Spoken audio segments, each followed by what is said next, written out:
ലവിക്കുട്ടാ ഇതെന്തുവാ?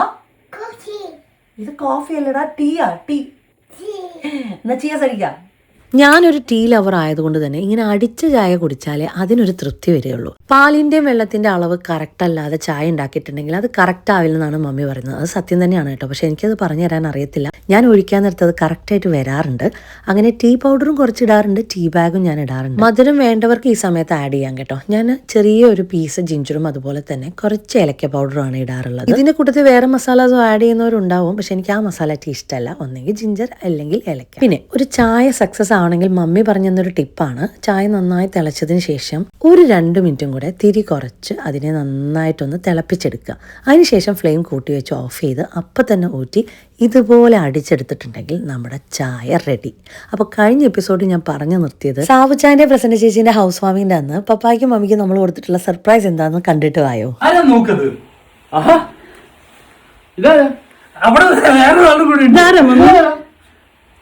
ഇവര് കള്ളന്മാരെ നമ്മളോട് പറയാതെ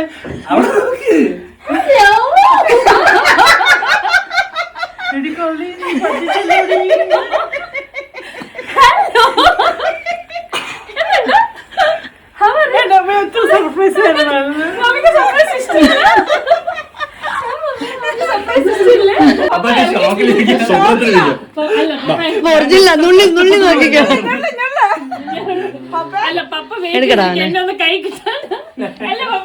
പപ്പായുടെ മമ്മിയുടെ ലൈഫിൽ ആദ്യമായിട്ടാണ് ഒരു സർപ്രൈസ് കിട്ടുന്നത്. അത് ആക്സെപ്റ്റ് ചെയ്യാൻ കുറച്ച് ടൈം എടുത്തു, എന്നാലും ഒത്തിരി സന്തോഷമായി. 10 വർഷങ്ങൾക്ക് ശേഷമാണ് മക്കൾ 3 പേരും ഒരുമിച്ച് ഒരു ക്രിസ്മസ് അവർ കൂടാൻ പോകുന്നത്, അതും UK-ൽ.